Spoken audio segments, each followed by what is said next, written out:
Hi, I'm Matt. This is Basking the Story, and I'm joined today by Sam Harrison, and we're going to do a full spoiler discussion on The Eye of the World, which we both read very recently. We've done our non-spoiler videos. You can go and check them out if you haven't already, but this will be full of spoilers. So sit back and hopefully enjoy.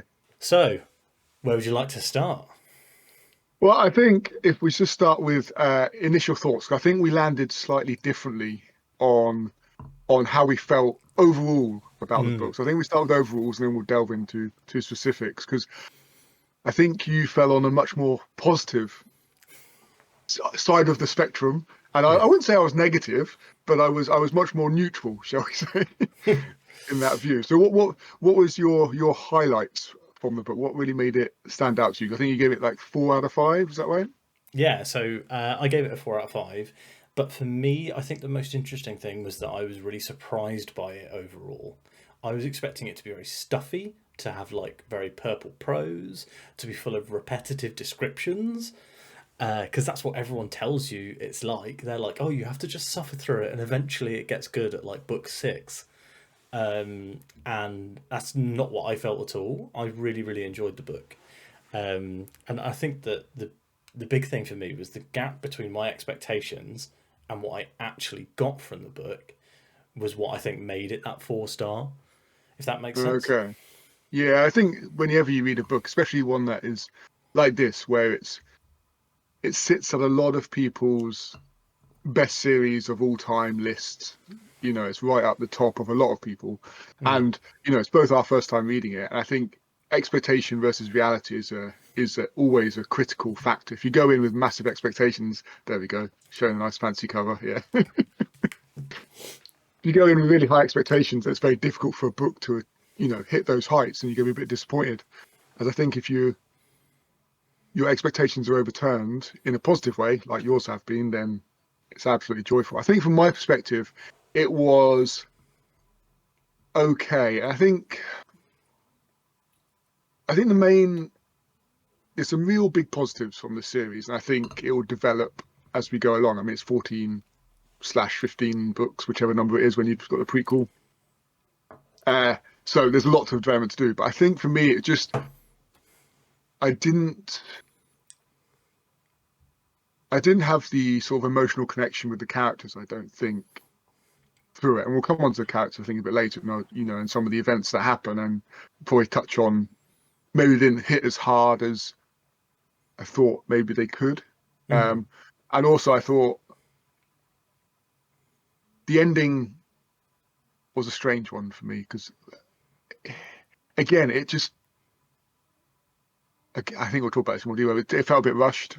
The Mm. ending, it all suddenly like just sort of happened, and we'll probably discuss that in more detail. But I think also, and I know you haven't read Lord of the Rings, have you? No. So I So, and think I that's think, another part of it, I think.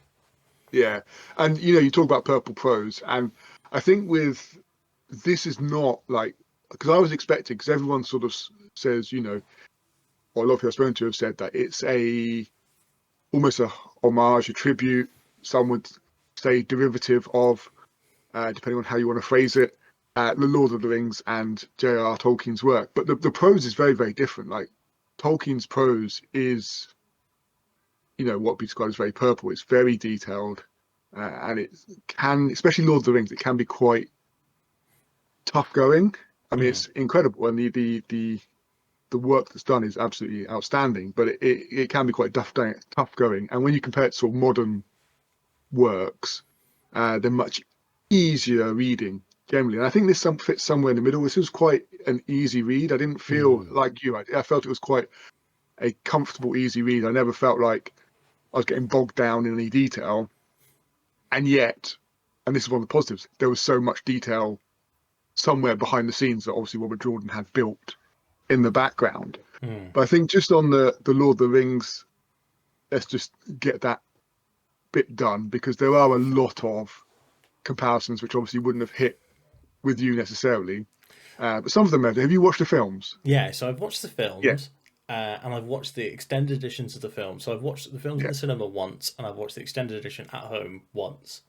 yeah. Um, I'm not a big Lord of the Rings guy, um, And I think a lot of that stems from the fact that I'm very, very much like a modern fantasy person. Like, I like my Brandon Sandersons, John Gwynns, and when it comes to stuff like Lord of the Rings, I'm like, are you serious? Another song? Oh, there's a poem here. Why are they hanging out with this weird guy in the woods? Like, I'm like, the world is ending. Who is Tom Bombadil and why is he important? And I would imagine that now, as I'm older and more experienced with my reading, I would probably enjoy it a lot more, and I would have a different opinion of it if I tried rereading it. And I've been thinking about doing it this year, but because I didn't have that basis, I'm not mega familiar with it. Like, I know all the story beats, but I'm not mega familiar with the with Lord of the Rings. And so someone pointed out in another review that Padan Fain was basically Gollum, and I hadn't clocked that at all. Like, not like I got lots of the other stuff, but I'd not clocked that at all. And I was like, oh my god, that's so obvious. Yeah, exactly. So there's, I mean, there's like there's little things that are very much just like on my like even if you look at the maps, like the two rivers is near the mountains of mist, Mount and you've got the Doom mist. with an H. Yeah, and you've got the Misty Mountains. You've got Mount Doom, Doom with the H. So there's lots of little things like that. And then when you compare where we start, Emmonsfield and Two Rivers to the Shire, there's low end of comparisons. A very Mm. insular society that's not too keen on outsiders generally, and certainly no one goes on adventures, heaven forbid. Everyone stays local and in the town. They both, like they're smoking. So you've got your pipe weed and your tobacco. So there's loads of little comparisons. And then you like, for the story, why there's like a big festival about to happen. So you've got Bilbo's birthday. You've got Beltane, is it? Mm. In the Two Rivers. So they're all preparing for that. Everyone's very excited that fireworks are going to happen because that's very important to both storylines. That there's going to be fireworks. So there's all these kind of things. And also on a complete or slight tangent, but you find out that Two Rivers is built on this previous kingdom, Mm. Manatherian, Yeah. and I just noticed that one of the kings, part of their name was Thorin, which is in The Hobbit. The leader of the Mm. dwarves is Thorin. So there's all these little touches, as well as your Padan Fain, your peddler, Mm. become beggar at the end. His descent due to the influence of the dark powers. But Mm. you got, I mean, the list just goes on and on. You've got the wizard mentor, wise being, and in Gandalf, who's sort of the advisor, Mm. and you compare that to Moraine for the magical and wise bit, but also to Tom, the gleeman, Mm. who brings a lot of knowledge. And almost, to me, I don't know how you felt it, but it felt like a sort of almost an uncle-like figure Yeah. to the yokel boys from the country. And it is As it's his nephew, isn't it, that was taken by the Aes Sedai. So Yeah, it's that's what we there's find out later. Absolutely, there's that's that. where Yeah, the uncle figure comes from, I think. yeah, yeah, and it does. It felt like that, throughout the book. And I thought it was always like that. It was always interesting seeing like the country farm boys going into as they went to teach each village and then town as they got bigger and bigger. It was like, oh, this is a city, and you Mm. saw Tom's like, yeah, this is a city. Yeah, you haven't seen nothing yet. Carry on to the next one. So that was really interesting. But you've got, I mean, every character is not every character. That's a bit harsh. A lot of the characters are you can connect to. You've got Mm. Lan, who's the warrior king with no kingdom, Mm. the Aragorn. You've got Trollocs rather than trolls and orcs. So I mean, the comparisons are pretty much endless. Mm. One thing that I thought was very different, and it's not. And I would argue this is not. There is parts. All those parts can be linked to Lord of the Rings, but this is a different story. It's not. Mm. It starts very similarly. So we're waiting for this festival, and then we have to flee these evil forces and such else, and then we flee to the near town, which is a bit strange and a bit odd. Mm. Like Bree compared to what's it called? Bell something? Taran, No, Taran ferry. Taran. It's Taran Taran, Ferry. isn't it? Yeah. And they have to cross the ferry, so they get Taran ferry rather than Buckleberry ferry.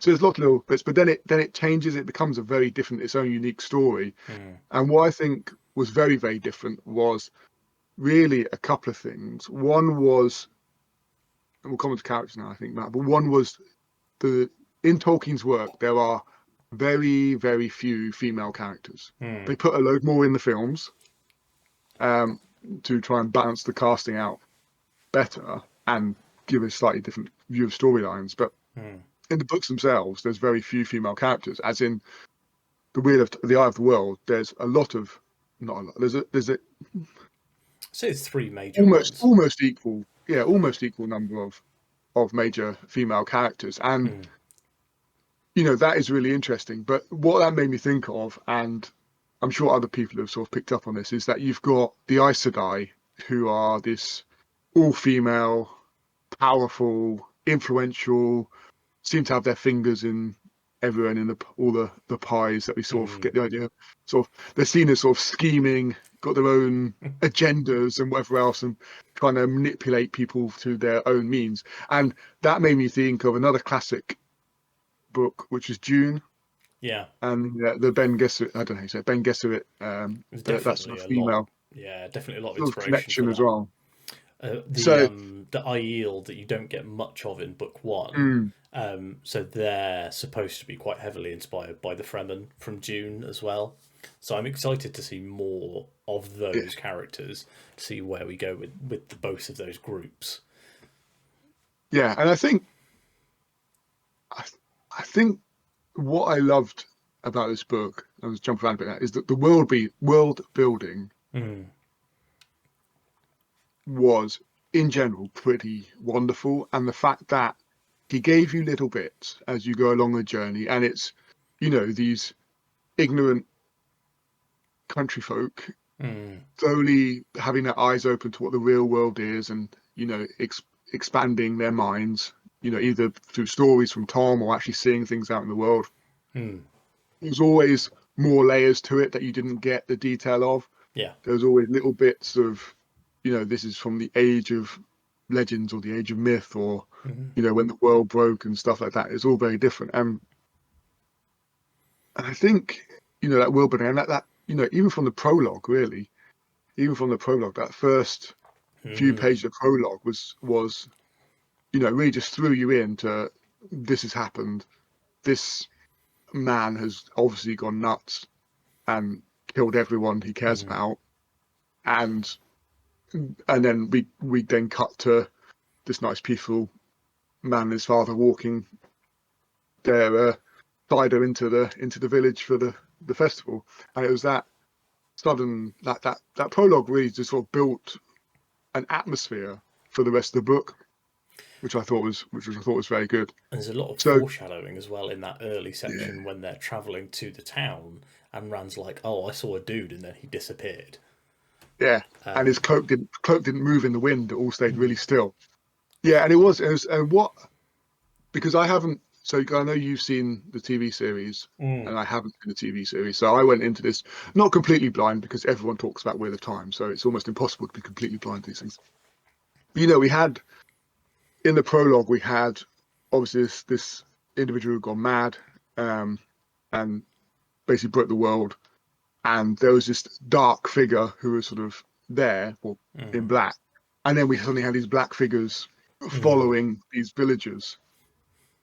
And that sort of, suddenly you start making connections about who are these people, and you find out their fades, Mm.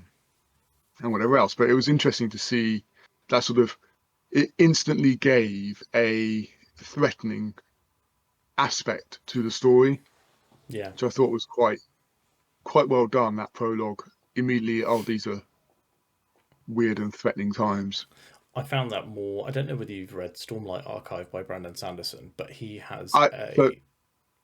so as you've not read Lord of the Rings, I've not read any Brandon Sanderson, so we're on the opposite ends of the spectrum, really. So he has. He's got a really, really strong prologue for that first book. He's got a preload and a prologue, and I found it really interesting because he's. I thought when I first read it, I was like, this prelude and this prologue are rubbish. I was like, I don't care about these characters. And then like, but when you go back to it later on, you're like, I love these characters. I'm really, it's really cool to get introduced to this world through this. Whereas with Eye of the World, I felt that the Lewis Therin opening prologue was really, really interesting. Like straight away, I was like, oh, there's so much going on here. And it's very dark for a prologue, which you don't often get, like that tone setting. Definitely very anti Lord of the Rings, which is quite kind of light and sing-songy, especially for most of the first book. Yeah. Whereas Eye of the World is quite dark throughout, and not grimdark by any means, but is definitely not a kind of like cozy, light story. No, and that's you're spot on. I think that's why it feels different to Lord of the Rings, even though you can see all these connections. It is to me, it was a different story, Mm. and it was much darker, or it felt darker, especially these. If you compare the first book of Lord of the Rings to the first book of this series, it did feel much darker.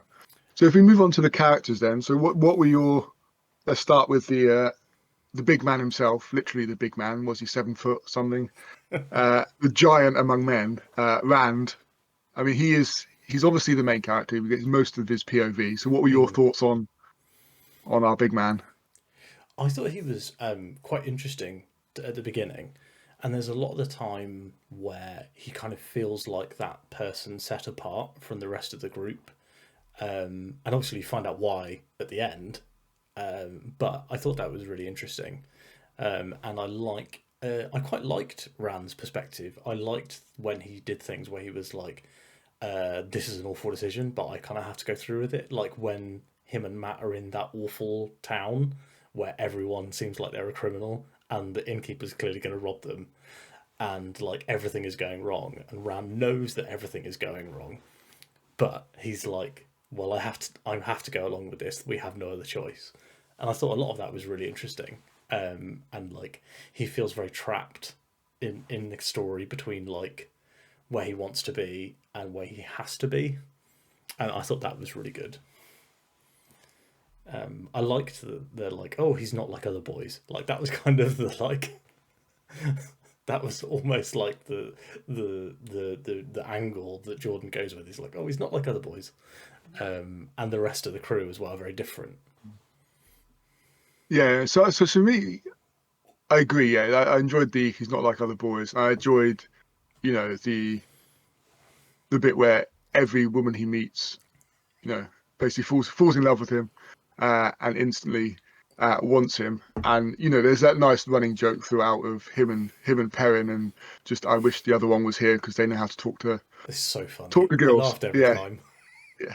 And we've all been there. Let's be honest. We've all been, young men with no idea what the hell we're doing, and we're now older men with no idea what we're doing. But time changes if nothing else.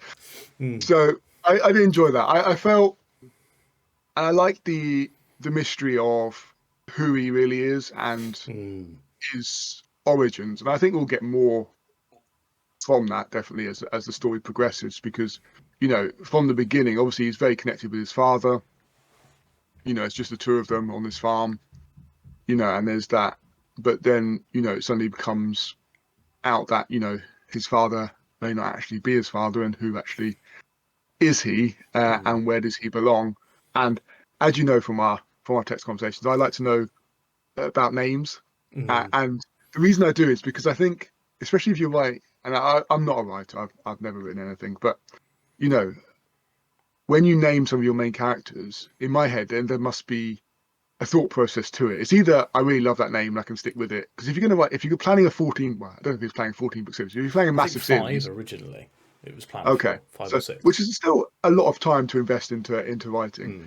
because they're not small books, and you want to be comfortable with those names, that they're going to work for you, and you can be happy writing those names. And it's either you really like the name, or there's a some sort of reason why you're Mm. choosing these names. It is in my head what writers do. Whether that's true or not, I have no idea.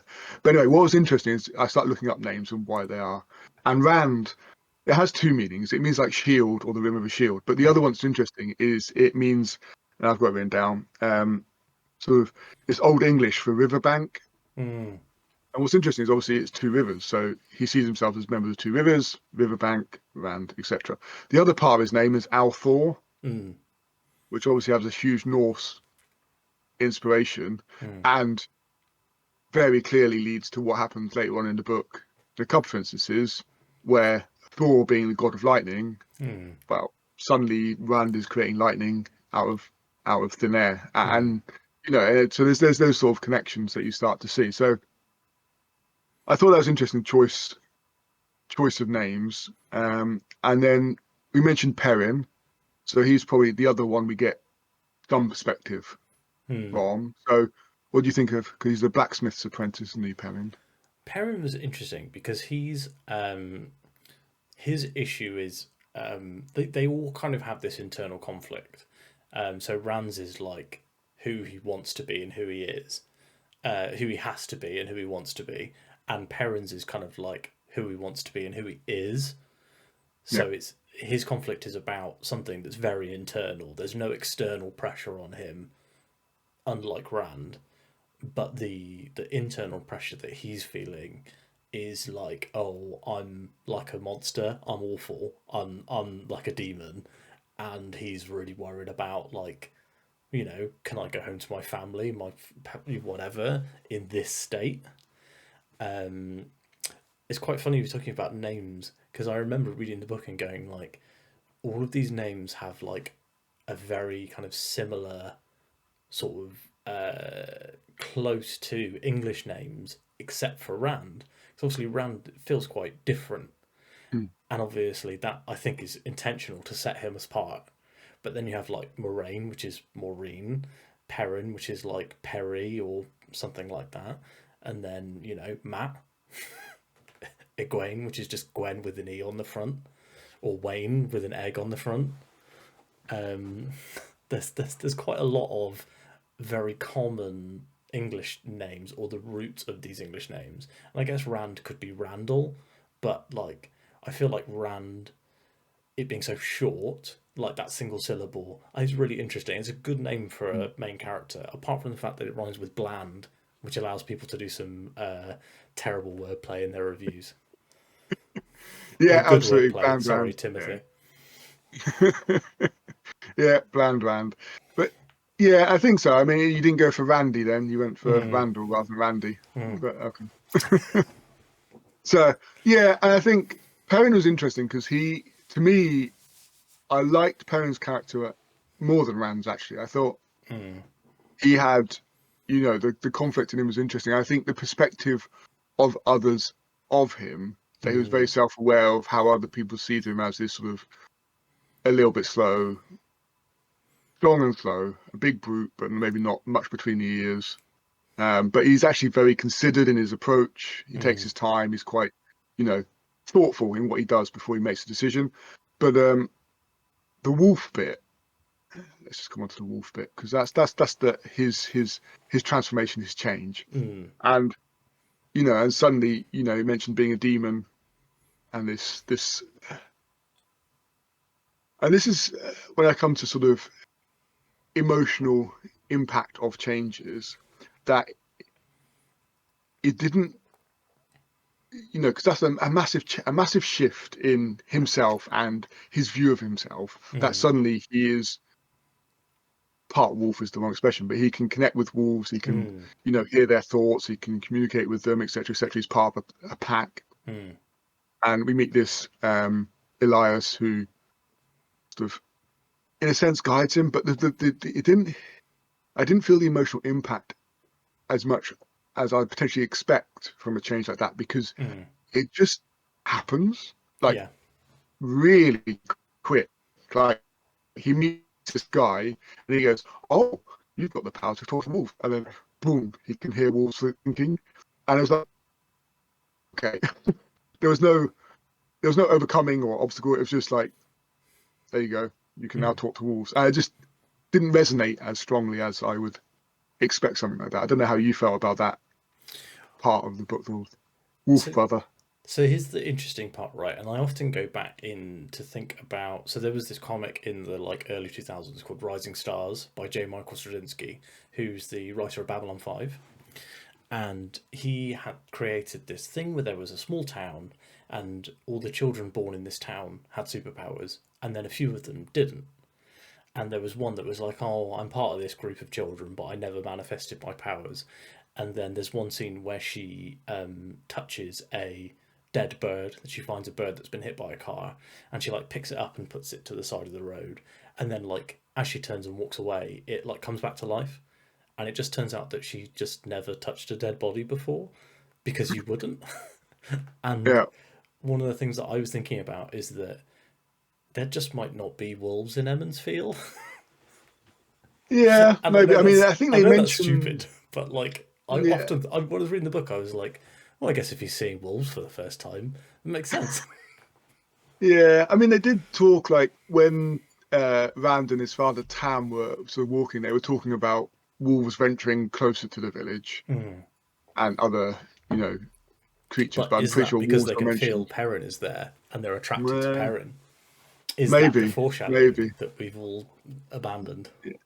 I'm interested to see where his route takes him because I think Definitely. that was definitely interesting to me. I mean, talking about all the kids in the village having magical powers. Hmm.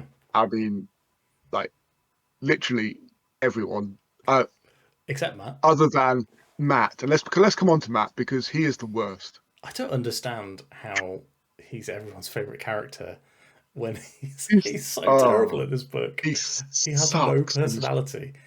And like his personality at the beginning is like, oh, he's the guy who makes jokes and does pranks. And then he never does that. Not one time throughout the entire book.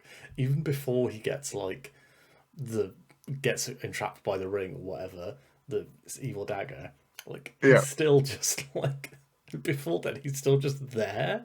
It's like yeah, Robert Jordan's like, oh shit, I forgot to write this guy any stories. yeah. And I think it doesn't help that we never get his viewpoint either, which Mm. doesn't give him doesn't have the opportunity to see his thoughts. And obviously, there's a reason for that because he's possessed by this dagger, if for better words. But yeah, I mean, he is. Yeah, he's set up, as you say, set up as this prankster, and he's going to release this badger into the field to terrorize everyone. And he's also done this joke where he covered some was it the blacksmith's dogs in flour and sent them through the graveyard to be like ghost dogs and things like that. So, and you hear all that, you're like, oh, okay, this guy's a bit of you say prankster, should be amusing. And then he is the most boring, suspicious, doesn't do anything, goes up to his room. He does a bit of juggling, to be fair to him. He does do a bit of juggling, but that's it. And you're just like, what is this guy doing in this story? Like, why is he here? Why has he come along? Why is anybody interested in him? And now, and as you say, everyone says like he becomes their favorite character. I'm like, I mean, this is going to be. I'm really looking forward to like the next few books to see how Really that transition transformational. happens. Because I'm like, this guy is dull as dishwater. I really don't care for him at all. Let's just write him off now. And like, uh, I feel obviously it like changes. But I feel like his role for this book is specifically from Jordan to be like Rand's burden, to be like the thing that keeps Rand going when Rand might otherwise have been like, do you know what? Actually, I'm going home. yeah, maybe. Although we have Egwene as well for that.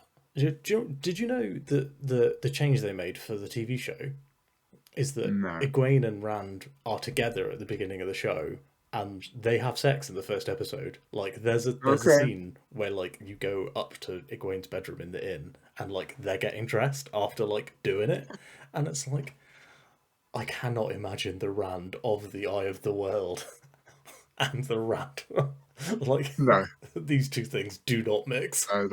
That's a very different man we're dealing with Mm, in that scenario.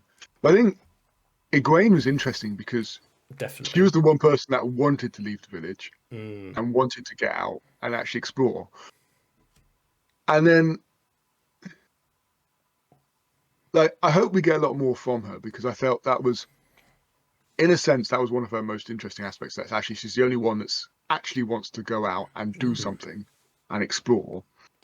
And we then come to like that she can channel the one power, and we'll come on to the magic in a bit. But my hope on that front is we will learn more about the magic system, because through I her. really don't understand the magic system. And once we'll go through a couple of the other characters, and then we'll talk about magic system, because I've got questions on the magic system. But she is really interesting, and I think if she develops and we start to see more of her, and maybe she does go to Vartalon and actually start training up into the Aes Sedai, that could be a really interesting storyline. And it's also this, that was it Min early on in the story who's like this, Who can see the future. who said can see the The future. boyish girl. Yeah, exactly. And she was saying like Rand and her are not meant to be together, but she is part of this. I thought that was Whatever really this is. interesting. I think Min was. Tavaren. Yes, exactly. I'm glad you've watched the TV series. At least you got pronunciations all the way. I also listened to some of it on the audiobook. So, Okay. I watched the TV show, but I did watch it, when it came out 4 years ago, 3 years ago. And I have read, but when I was listening to it, and my rule with books is, I try and read as much as I can physically, but that, because I read quicker physically. But I'm like, if I'm at the gym or driving or cooking dinner, then that's when the audiobook goes on. Yeah, makes sense. Absolutely, absolutely. As you know me, I've normally got multiple books on the go, so my audio book will be different to what I'm reading. But anyway, so yeah, so I think Egwene, we'll see how that develops, because she was really interesting at the beginning, and then she sort of faded a little bit into the background. And we had this bit with the tree hugging hippie people whose name escapes me. Tinkers? Tinkers, thank you. I knew it wasn't Taylor's, it was something else. But anyway, yeah, the Tinkers, and there was that was a bit of a strange aside in the story. That was for me. I think that was my Tom Bombadil moment of where is this going? What are we doing here? It feels very interesting in the, what's the purpose of this sequence? And I feel like the purpose of that sequence is to kind of give Egwene a look at what might be. She doesn't have to be an Aes Sedai. She doesn't have to be Rand's girlfriend. She doesn't have to save the world. She can just hang out with these tinkers and look for a song. And she seemed to love it, but I think that she realizes from there that obviously she has her quest to go on. She has her destiny to fulfill. She's Tavaren. And I think that is kind of the conflict for her, is that she wanted to get out of Emond's Field, but she doesn't necessarily want to be involved in the end of the world. Yeah. Yeah, which is understandable, really. Yeah, I wouldn't be up for that, honestly. So, absolutely. Okay, so who haven't we touched on? Nynaeve. Nynaeve we haven't touched on. She's a little annoying, but I quite like Nynaeve. To me, she's like the older sister of the group, sort of trying to get these idiots to do something and keep themselves alive, really. I like the begrudging, she's not actually the smartest person in the room. I like whenever she realizes that actually somebody else actually kind of knows what they're talking about. That's always quite funny. But then any time when she does something and lands Yeah, that is true from a position on the Women's Council in Emond's Field, where she is the sort of the pinnacle of the village, and sort of everyone sort of listens to her and does what she says, even if they don't necessarily fully agree with what she says, because she's the wisdom, as they call it. And then she's in this other group where actually there's people who do know a lot more than her. And then she has, and as you say, all of them, what's interesting, maybe all of them have this sort of challenge within themselves. So you've got, Rand, who is he? And then obviously what we find out at the end. And then you've got Perrin and the Wolf, you've got Egwene and the One Power, and then you've got Nynaeve, who's then also, seemingly able to channel the One Power. So, and obviously she's sort of very anti it, as Egwene has got this reaction of actually, oh wow, I could actually do something with my life outside of village life. I could actually be somebody. And then they say there's that challenge that actually, yes, you could do that, but actually you could also, there's other lives for you if Yeah. you want to explore it. As Nynaeve is very much, I don't want that life. That's sort of heretical to my Yeah. viewpoint. And then sort of slowly starts to come round to actually, maybe it's not completely horrific, but I'm still not keen. But actually, I need to look after these people, so I'll continue coming along. Did you clock the romance between her and Lan No, until it happened? Because not I'd seen it in the show, so I knew it was going to happen. So then I could see all of the foreshadowing of the like. There's a really, I think the interesting part is when they're rescuing the Perrin and Egwene from yeah, the White Cloaks, white cloaks. Yeah. and they're like, "Oh, we've got to go," and Moraine's like, "We have to go," and he looks at her and he's like, "I'm not leaving without Nynaeve," and I was like, "Oh, that's really interesting," because obviously he never disagrees with Moraine, not one other time in the Yeah. book. Okay, I didn't catch that one. I got a couple of the like the almost like competitive nature, Mm, that sort of competitive play between the two of them, that trying to outdo each other, and there was that little bit back and forth. But no, it seemed to, like, there was a little bit of something, and then suddenly it was like a big bit of something mm. that was shut down pretty rapidly. But yeah, that did sort of, I think, I thought something might be building, but then the jump to Nynaeve declaring her love to Lan, Mm. and Lan going no, and walking off, um, came as a bit of a surprise to me. It did come as a bit of a shock. I wasn't expecting that to suddenly like reach a Kick climax off. in the head at that Mm. point. So no, I didn't foresee that. Well, I thought something maybe off in the distance, but no, nothing like that. I mean, Lan's a good character as well. I do like Lan. Mm. He's like this Lan and superhero Moraine are my two badass. favourite characters. Yeah, They're but both I think, fantastic. Or Tom as well. I really like Tom. yeah, but Um, that leads me to the other point about emotional impact, because mm, Tom was probably one of my favorite characters in the book. mm. A reason, he was humorous, he was quick-witted, he was very knowledgeable and caring, and you know, and I wouldn't say he looked down on these country bumpkins, but he had he was caring, but he was also like, you guys are very, very innocent and naive. On the ship, and like suddenly they're like just handing these all the coins they had to the ship owner to get a ride, and he was like, I I could could have just got sang a this for few a song. songs, Yeah. literally, and so that was really nice. But then obviously there's the point in um, which town is it where he basically attacks the Fae to save them and sacrifices I don't himself. know. Whitebridge, wherever the Was it Whitebridge is. Whitebridge? I don't know if it's Yeah, it called was Whitebridge, Whitebridge, because then but they went. there is the big Yeah, it's where the Whitebridge. Whitebridge is. Yeah, and then they went to Four Kings afterwards, didn't they? So it was, yeah, Whitebridge. And again, even though he was one of my favorite characters, it didn't hit me that one of my favorite characters had just died. Well, died Hmm. in inverted columns, and that should be quite a, because it was quite a way into the book. It wasn't like we hadn't built a relationship with Hmm. Tom and Matt and Rand, who was with, hadn't built a relationship. It didn't It's about the halfway feel point, I like a think. death. Yeah, it must be. But it didn't feel like a significant death in a way.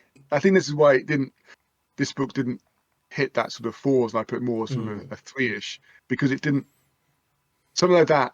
If you were to read it in a more, I think if you read it in a more modern book, there would be more impact in many stories of what had happened, and I Hmm. didn't feel there was that impact.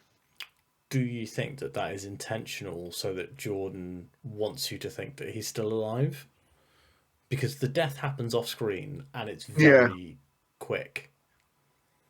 It's yeah. It, suddenly it just like, you guys go, I'm going to stay. So I kind of thought that that was intentional to make you think like, oh, Tom's still around. And I'm very excited to see if he does turn back up. Because I don't know anything about anything past book one. I don't know anything because I didn't watch season two of the show on purpose. okay. Because I'd heard that they mixed for season two. They mixed like stuff from book two, three, and four. so that they Oh could right. get it all done in like 6 or 7 seasons. And there is stuff Okay. from, I think, book 2 in book 1, in season 1 of the show. It still ends at the Eye of the World, but I think they do some book 2 stuff on the way. Okay. But I do want to see if Tom turns back up. Definitely. I think he's got to, hasn't he? I mean, Mm, I mean, who knows if, but I would be stunned if he doesn't turn up because he was mm, such a pivotal character, and then his death, and then to hear that he hasn't died, that's surely that leads somewhere. It can't just be mm. because how does he not die against these fades, these incredibly powerful beings that we hear about, and he's got quite an interesting backstory we haven't explored fully yet. Mm, So I think that just leaves let's just touch on Moraine, and then we can come on to magic. mm. So what were your thoughts on Moraine? The thing that I liked the most about Moraine was that she was very Shades of Grey. That she was very authoritative in a way that I don't feel like you see from Gandalf, especially in the films. She's a very authoritative voice. She is ordering everyone around. She's in charge. I love the picture on the front of the book where it's like, oh, she's like 4 foot nothing. She's She tiny. is absolutely tiny. Uh, It's absolutely preposterous. I mean, she is the smallest little child yeah, I you've actually ever thought that was a seen. child. Yeah, Like, I thought it was a child. But yeah, she is the smallest. and she's this kind of small, unassuming woman who is incredibly powerful. And I think that there's a lot of dichotomy to her character in terms of like she's small and unassuming, but she's one of the most powerful Aes Sedai. She's she's a woman in the society which isn't explicitly matriarchal or patriarchal. It kind of seems to be that in some places it's one way and in some places it's another.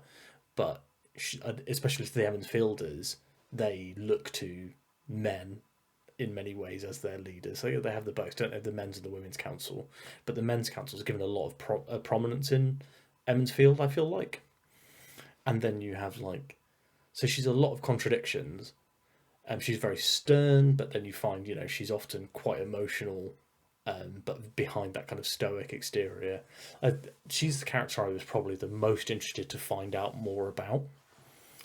And it does also help that she's played by Rosamund Pike in the show, because I was imagining Rosamund Pike the whole time, and I was like, she's such a good actress in this role. She's perfectly cast. She was Yeah, excellent, and she's she not that read. short though. Is she? No, she isn't that short, but she does read the new narration for Yes. the audiobook. So I tried both. I tried the old and the new version, and I actually preferred the Rosamund Pike narration. I have to say, Okay. I'm like the only person who doesn't like the old one. But yeah, I thought she was excellent. And then it also, that kind of helped me imagine, like her and Lan, I was imagining those actors in when I'm imagining the book.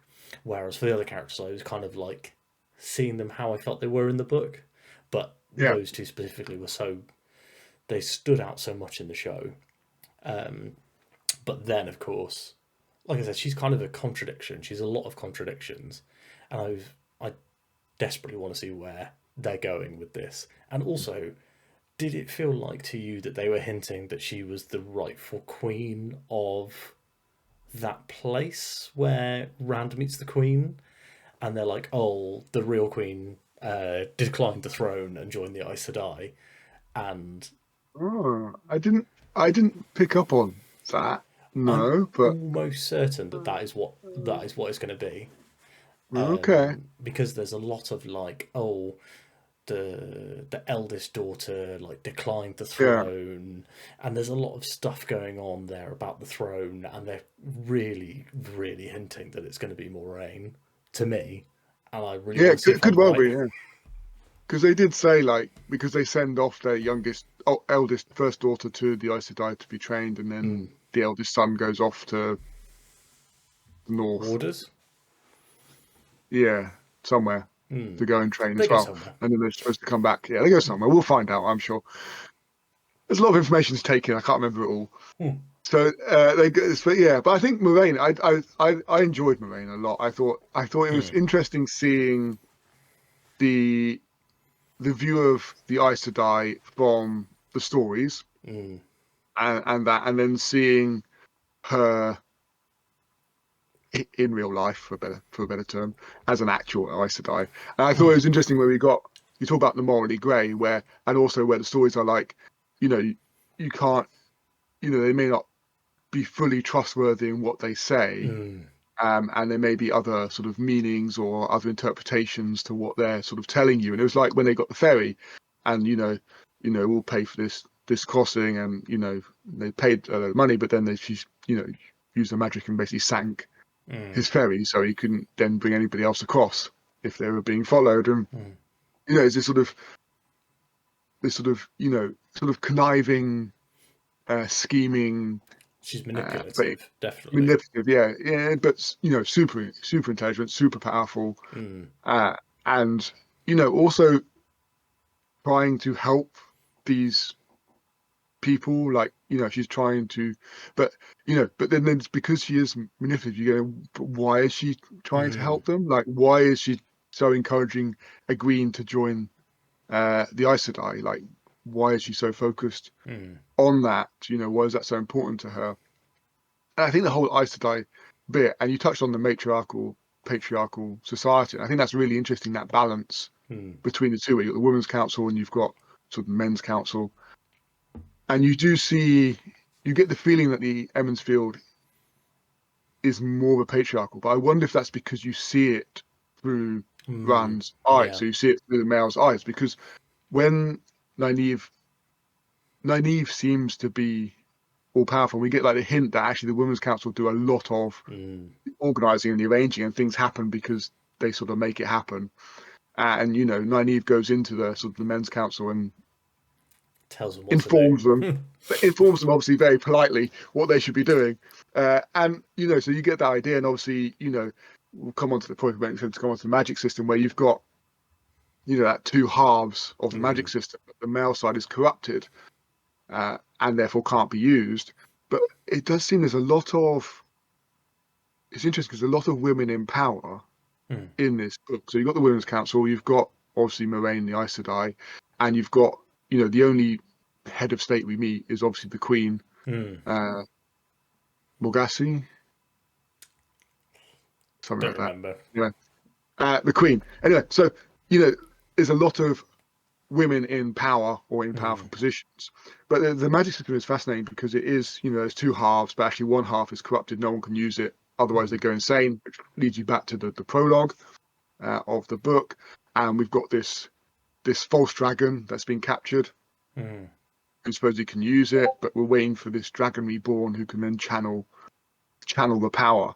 But why I have absolutely no comprehension of how this magic system works. And I know you've told me that Brandon Sanderson, who obviously wrote the last few books, clearly states that it is a hard magic system and there is some logic to it. But at the moment, all I've got is there's a one power you can channel. There seems to be, from one discussion with Egwene, this is perhaps why I want to see her go to Vartalon and actually learn it. There's like 5 elements to it. So you've got your 4 typical elements, so your earth, wind, fire, water, and then spirit. But it would seem like Moraine can basically do all of them, because I'm assuming spirit is where she starts healing people and helping them recover faster. Then she sinks the boat in the water. She creates a fog out of thin air to hide their escape. She's firing fire, water and wind to control it, I'm assuming. She just starts firing fire bolts out of nowhere. And it's just like, but how? She gets a bit tired, but it's just like this magic is just, just happens. And like, there's no, I think with magic, for me, magic is a really tough one to make work, because I think so I'm a big Terry Pratchett fan, and he has a magical world in his Discworld, but very few of the characters actually use magic. And his logic was that if you have a strong magic system, if you have a strong magic and people can click their fingers and make anything happen, then there is no story, because people just click their fingers and make things happen. And so there needs to be limits on magic to make it work. And I'm assuming there are limits, and we will find out what they are. But at the moment, it just seems like Moraine clicks her fingers and then she grows 70 feet tall. Yeah, exactly. Suddenly this tiny but mighty individual becomes mighty in every sense and enormous and towers over the castle and intimidates everyone. It just I it just definitely felt want to very, see those limits, like you say. Like, yeah, it's I don't mind a soft magic system, and a lot of books that I am reading that I really enjoy are very soft magic systems. Like the Dresden Files, for example, is very soft magic system. Harry can kind of do stuff and then he gets tired, in the same way that Moraine does. But I feel like Sanderson's love of hard magic systems, I imagine, comes from the Wheel of Time. So I'm really curious to see where that comes from and where that goes. yeah, I liked that she said that women are they can all use all the branches of the one power, but women are strong in air and water, and men yeah, are strong in earth and fire. I was like, oh, that's really interesting, and it shows you that Lewis Theron at the beginning when he makes that mountain, showing how strong he is. I think also with the one power and how it makes the men go slowly insane. I saw somebody saying in a review that that's what's happening to Rand throughout the book, and that's why his okay, decisions are not 100% rational as you go through, and it's because he's just slowly going mental. mm, So interesting, I was like, oh, that gives me a different flavour to enjoy this yeah, book, because I that was on Tutor Ramble's review. okay, So yeah, they yeah, did podcast style reviews similar to this, really, where they do a like non spoiler beginning and then they do a full open spoiler discussion. And the guy who loves Wheel of Time, one of them loves it and one of them didn't like it yeah, very much. And the guy who loves it was like, oh, he's making all these stupid decisions. That's because he's slowly going insane throughout the book. And I was like, oh, that's really interesting. I'd never even thought of that. uh-huh. Yeah, that is interesting because we're not, We're not privy to that yeah, info no, that's interesting. explicitly. Like, I don't know how many people talk about rereading this book as well, Mm, and how much more you get out from a reread. But we'll see how I feel after 15 tomes of it, whether I ever want to reread it or not. But I think also, like, it was interesting, like, to pick on your point about the branches of magic and how mm, the male are stronger in earth and fire, and women in wind and water. mm. And it was interesting, like, I think Egwene says about, well, it's not fair that the male side is more on the more powerful side. And then Moraine basically says, well, have you ever seen a rock that can't be weathered by the wind, or a fire that can't be put out by water? And it Mm, goes back to, sort of that matriarchal, patriarchal society. Actually, mm, you know, yes, it may take time for the wind to wear away, or even the water to wear away at a rock, but actually, over the long run, the female power is probably stronger and mm. more influential. So that was really fascinating. And I think I don't mind a soft magic system. I think there just needs to be limits on what they're capable of. Because Yeah, Lord of the Rings is a soft magic system. We have no idea how Gandalf makes does it what evil Gandalf turn does, up. but he's not. And I think, I don't know whether you want to pick up any more, but we're going to have to talk about the ending at some point. And Definitely, yeah. this might be the place, because this is probably my crux of my issue with the magic system is Mm, the magic system is seemingly immensely powerful yeah, in the sense of, Rand at the end, the amount of power this guy does. Not even consciously thinking this is what I'm going to do, mm, just literally connects to this immense source of power, mm, the Eye of the World, and then just unleashes this incredible power mm. with no sort of there's no thought process in it. It's just sort of overcome with it. And I sort of understand that with sort of the male side being corrupted and his slow descent into insanity. And you go back to the prologue where the guy didn't actually know what he had done Mm. with the power. But it just, like, literally he takes his power, he um, he's finding Forsaken, he's just Forsaken, and then he just sort of transports wherever he transports to in this other part of the world, not immensely far, but still quite a long distance, and then destroys the Prologue army. Just doesn't quite click his Just does fingers, it, but yeah. might as well. Yeah, just does it, and then he transports back. He's just like, but if you've got that much power, Mm. what is the limit on what someone can do? And obviously, we get the outcome at the end that he is the man, the dragon reborn. But how does, if there's not a limit on that level of power? So I think he's using the power in the eye, isn't he? So there's the Mm, collected goop power in the eye, and he's channeling that, and it just runs out when he's done.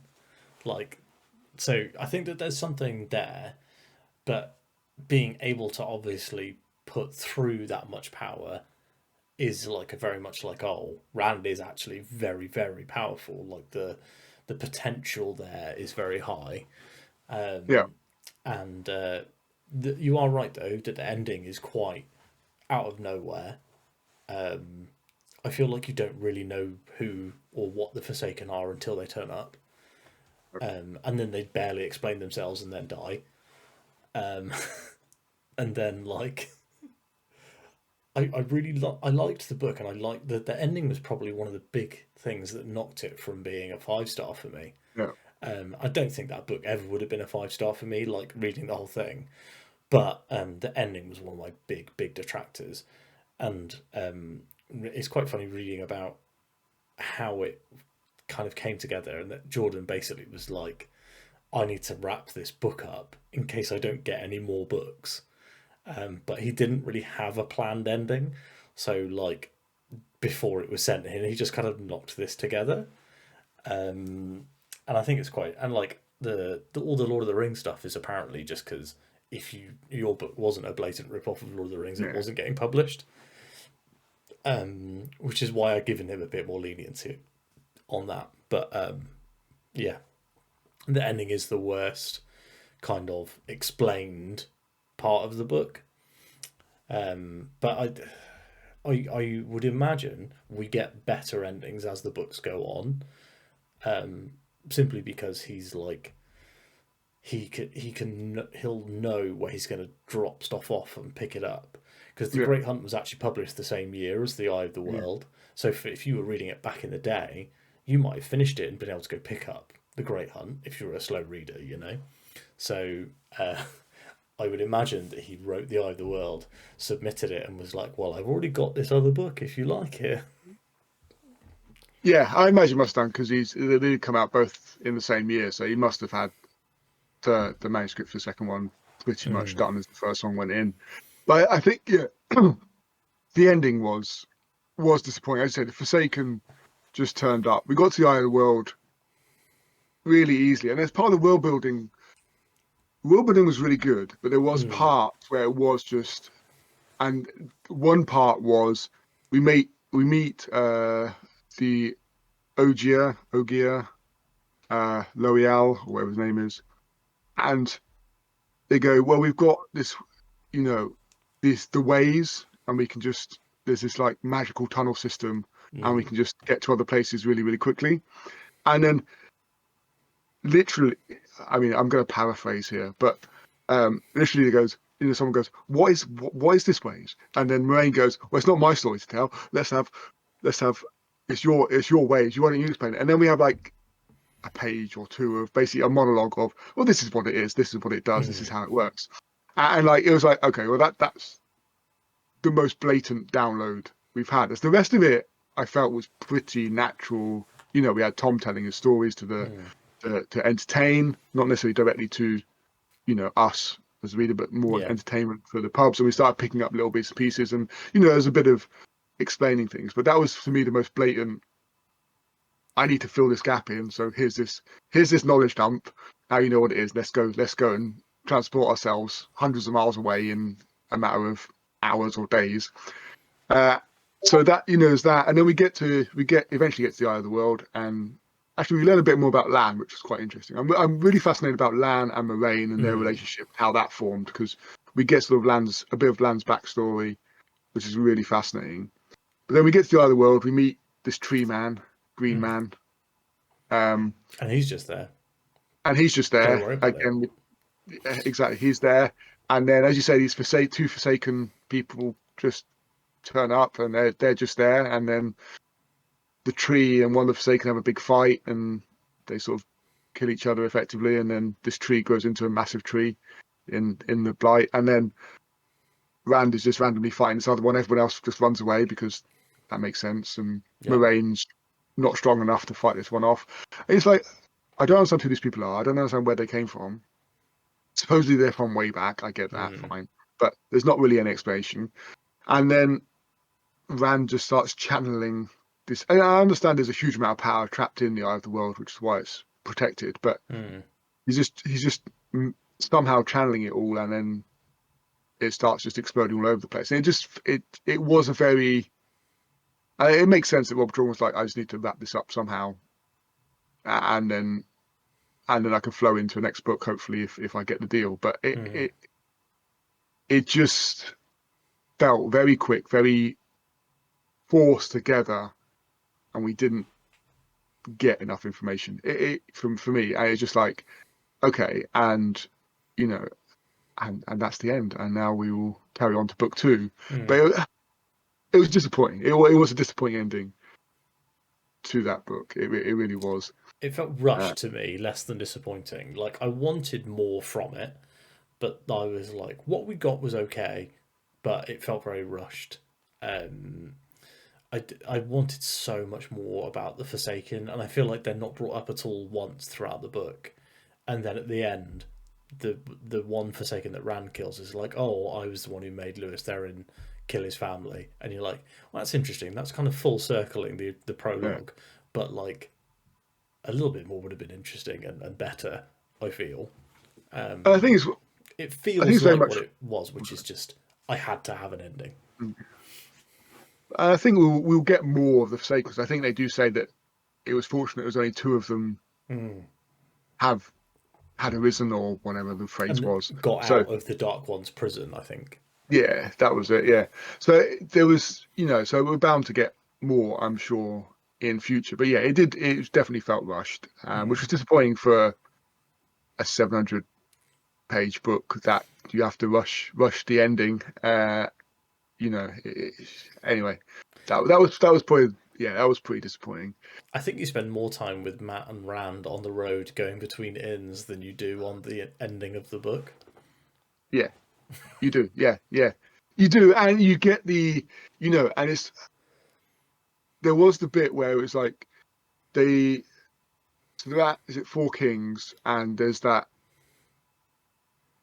individual, the dark friend who's like chasing them, and he's like got his very expensive carriages, and he's got all his goons around, and they manage to escape, and then they basically go to the next, and then there's another dark friend who just like pops up and tries to kill them, and you're like, what did that little bit add? That extra dark friend didn't really add anything to the story. Into when Moiraine says that Matt's dagger is what's drawing them in. Okay. For me, yeah. At the time, I was like, do we need this person as well? I was like, is this person going to turn out to be more interesting down the line? Are they going to come back? Because we get a lot about them, but then we actually, we don't. And the thing that you get from that character is that they are part of the build-up to the Moiraine revealing about Matt's dagger. Yeah, that's true. We get like they're constantly under threat from that point of view. Yeah, I get that. I suppose it just felt, when you compare that extended sequence to the ending, it just felt maybe we could have moved some of the space around a bit if we didn't want to write any more pages. But yeah, I think the world is great, and I want to learn. I do desperately want to learn more about the world. I want to learn more about the magic system. So the book is definitely not a bad book, because if it was, I wouldn't care about learning anymore. And I want to learn more. I want to understand how, all these other parts of the world. I want to understand who the hell the Forsaken are and where they actually came from. I want to see how these characters develop and grow over the next few books. And there is so much there that to be explored, and that's probably why there's 14 books, because there's so much to be explored. Yeah, and it's fascinating, and what it actually means that the dragon has been reborn, what that actually means for the Mm. world, because we sort of get a glimpse of what it means by the false dragons and whatever else, and we get the prologue of the world breaking and whatever else. But if this dragon's been reborn, Mm. what does that actually mean for the future? And plus, I want to get something positive to happen to my namesake Matt, because at the moment he's the biggest disappointment in this book, which is hard for me to take. Mm. But he spells it with one T, so I mean that It's sets him different. off on the wrong foot Different guy. altogether. Totally different guy.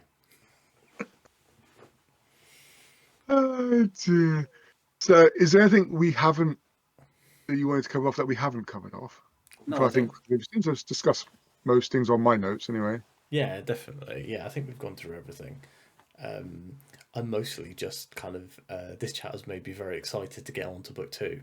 I have to say, I just recorded my TBR and was like, I'm going to read book two of the Wheel of Time, and I was like, oh, I don't think I'm going to start it right at the beginning of the month because I'm going to be finishing February with a fantasy book, and now I'm like, maybe I should start March with a fantasy book. Yeah, I will be starting this. I'm going to try and start it tomorrow, if Mm. I'm honest. That's sort of my plan. But yeah, you know, but you will finish it sooner than me because I know you read one book at a time. So you will by all means catch up and get way in front of me again, and then you'll have to wait to discuss it for a week or two while I'm reading my half dozen books at the same time, like an idiot. Yeah, and then we get to the discussion, and then you're talking about stuff, and I'm like, yeah, I remember that. Yeah, totally. Yeah, Tom Maryland, he was cool. He was cool. So I also like the cloaks. The cloaks are pretty cool in this Mm. thing. Like Tom has a pretty cool cloak. Lan has an even cooler cloak. Like His was really cool. yeah, Um, the Fades have cool cloaks that don't move. yeah, there's definitely some interesting stuff going on with the when they were describing the White Bridge, and I was like, Mm. this sounds like it's made of plastic. I was like, this sounds like it's made of a man-made material, and obviously we know the world reincarnates in the Wheel of Time, so there's definitely something going on there. I think that there's some like almost science fiction-y past to the Wheel of Time, which I'm Okay. excited to see where that goes. And they do hint at some stuff like that in the TV show, but in Okay. quite a clumsy and ham-fisted way. To the point where I was like, I messaged my friend who'd read the books, and while I was watching it, and I was like, "There's just a car in the background of this scene," and he was like, "Oh no, like that shouldn't be there." So I'm excited to read more and see like what goes on with the sci-fi history stuff and Mm. like where the Dragon Reborn stuff goes, and obviously Rand, slowly going insane is very interesting. I want to see where that goes. And Matt, yeah, Matt is probably the biggest. Like, I need to see what's going on with this guy. Like, Yeah. why does everyone Because like him? yeah, why does everyone like him? Because not on the first book, I can tell you that much. Let's hope the second and third book can prove that because man, he was a disappointment. He was an idiot too. They're like, don't take anything, and they're like, oh well, he gave it to me. Like, I didn't take it from the city. The city gave it to Yeah, me. that's yeah. I mean, like literally throughout the whole thing, he's an idiot. He's like, yeah, yeah. He didn't give me anything. I took it, and like, oh yeah, he goes to every village and starts declaring where they're going. Mm. Oh yeah, we're off to Tar Valon. And you're like, what? You've been told not to tell anybody. Why are you just literally telling everyone in the world that wants to hear? Nobody wants to hear this. And then there was again we go back to the bit on the boat where Rand passed all over his money, and I goes Matt goes, oh yeah, I've got money too. Why? Like, what is wrong with you? He's a dumbass. Oh my goodness, it's painful. But this is us in like 3 books time going like, and then Matt's the best character.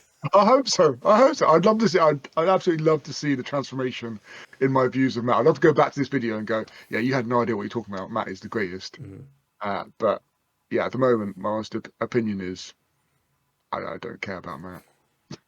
I want to see what's going on with Lan and Moraine. Like, I think they're fantastic. Lan is like, it's hard to say Lan's your favorite character in the book because he doesn't have much to say, but when he does say something, it's always good. So I was like, Yeah. this is why I like Lan. Um, and yeah, I'm really interested to see where Rand's whole Dragon Reborn thing goes and see more of the Forsaken and what's actually going on with the Dark One. So yeah, there's a And also lot of threads. meet the Aes Sedai as well, because we met one and we've heard about like the red Aya. Yeah, I don't say that. Arja, I And think. there's like the Amarillion seat, Yeah, and there's obviously different, because I think Moraine says she's not one of the red she's blue. people, She's a blue Aes she's Sedai. blue, Yeah, and like so there's obviously different elements of and who then the Aes Sedai are. So I'd be interested to see how that. the Queen has her own Aes Sedai, doesn't she? And I want to see what's going on with the Queen Yeah, in the that advisor. town, Yeah, and how Jordan is going to ration and explain to us the fact that he's got two major love interests called Elaine and Egwene. I need to see where he's going to go with that. yeah. I also liked in actually going back to the Queen. I liked her when Rand was trying to explain what the hell he was doing in their courtyard because he'd randomly climbed up their wall Mm. and was trying to catch a glimpse of the false dragon being brought into town for judgment by the Queen, Mm. and like trying to explain why he was messing around with her children in the courtyard, I like that and she like was like, "Your reason is so dumb, it can't be a lie." yeah, basically, no actual criminal would make up such a nonsensical lie because you obviously don't look like you're from there. So if you're saying you are, then you probably are. And I'm like, Mm. I suppose that sort of works logically. And he does have an accent. Remember, he has a Two Rivers Yes, accent. he does have a Two Rivers accent, and she had been there, so she recognised the accent. So yeah, I thought that was quite an interesting use of logic. Uh, so overall, but yeah, I mean, it's just this is what I mean. I said the book was okay, but the more I talk about it, the more I want to know. So it obviously wasn't a bad book. It There's a lot of wasn't, potential. yeah, exactly. And I think this is the weird thing about fantasy readers is we can read like a 700 odd page book and go, yeah, that's a good start. Yeah, Mm. yeah, I quite happily read another, several thousand pages just to see where it develops to. As like any normal reader who doesn't like massive, bulky, fancy turn, will read a 300-page book and go, no, I'm not reading any more of DNF this. it 20 pages in. Yeah, exactly. We're like, yeah, we'll give it another 700-800 pages. Let's see where we get to. Maybe there'll be a 3-star soon. Oh dear, yeah, absolutely, absolutely. Right, I think that is it. I'm just checking my notes to see if I've missed anything egregious that we should have covered off. Probably. Hmm. Well, people can tell us in the comments all the things that we've missed and we didn't Oh, I'm discuss. sure they will. I'm sure, and they'll probably tell us how wrong we are, and that we will find out in the next books how Hmm. Matt changes and becomes the greatest character in the Wheel of Time from the most annoying. But yeah, so yeah, please do comment down below and let us know why we are so wrong. We will be reading the second book. Obviously, I'm hoping to start tomorrow, and Stan will catch up and get in front of me in no time, so don't worry about that. And we will have another. We'll do the same again, non-spoiler, separately, and then we'll do a spoiler discussion. So I think the idea, Sam, if we're going to do this one, probably get this one on both our channels, Yeah. and then So if you we'll subscribe alternate to probably both after of that. us, you don't need to watch both videos. But if you don't subscribe to both of us, what are you doing? Just click subscribe on both channels. Exactly, quite right, quite right. And that is probably a good note to say thank you for watching, and I'll see you in the next one. Bye. And I'll see you in the next one too. Goodbye.